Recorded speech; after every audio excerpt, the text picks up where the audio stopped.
বাস্তবায়ন করা সম্ভব। আজকের এই সমাবেশ থেকে আমরা বলতে চাই, গার্মেন্টস শ্রমিকদেরকে ন্যূনতম মজুরি 25,000 টাকা করতে হবে। গার্মেন্টসের মহিলা বোনদেরকে মাতৃত্বকালীন 6 মাসের বেতন সহ ছুটির ব্যবস্থা করতে হবে। আজকে পরিবহন সেক্টরে যে দুর্নীতি হচ্ছে, যে চাঁদাবাজি হচ্ছে, সেটা বন্ধ করতে হবে।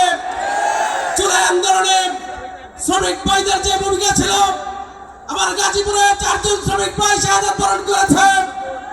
সেই শ্রমিকদের অধিকার আদায়ের জন্য অবশ্যই সরকারকে জুলাই সনদ বাস্তবায়ন করতে হবে। সম্মানিত ভাইরা, আজকে আমাদের অধিকার আদায়ের জন্য আমরা লড়ে যাব, কিন্তু কোন অন্যের কাছে আমরা মাথা নত করব না, ইনশাআল্লাহ। সম্মানিত ভাইরা, আবারও বর্তমান সরকারকে আমরা আহ্বান জানাবো, শ্রমিকের সম্পূর্ণ অধিকার নিশ্চিত করার জন্য আপনারা পদক্ষেপ নেবেন। জুলাই সনদ বাস্তবায়নের জন্য গণভোট দিয়েছে মানুষ, সেই জন্য সেটা বাস্তবায়ন করার জন্য সেদিকে আপনারা হাঁটবেন। সে আহ্বান রেখে সবাইকে ধন্যবাদ জানিয়ে বক্তব্য শেষ করছি। আল্লাহ হাফেজ। আসসালামু আলাইকুম ওয়া রাহমাতুল্লাহ। ভাইরা, ইতিমধ্যে আমাদের মাঝে অনেক মিছিল এসে উপস্থিত হয়েছে।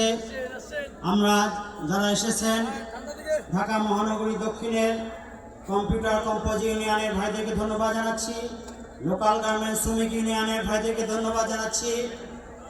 বিটিসিএল টিএনটি শ্রমিক কর্মচারী ফেডারেল ইউনিয়নের ভাইদেরকে ধন্যবাদ জানাচ্ছি। আপনারা সবাই সুশৃঙ্খলভাবে চেয়ার নিয়ে বসে পড়ুন। এখন আপনাদের সামনে একটি সাংস্কৃতিক পরিবেশনা নিয়ে আসছেন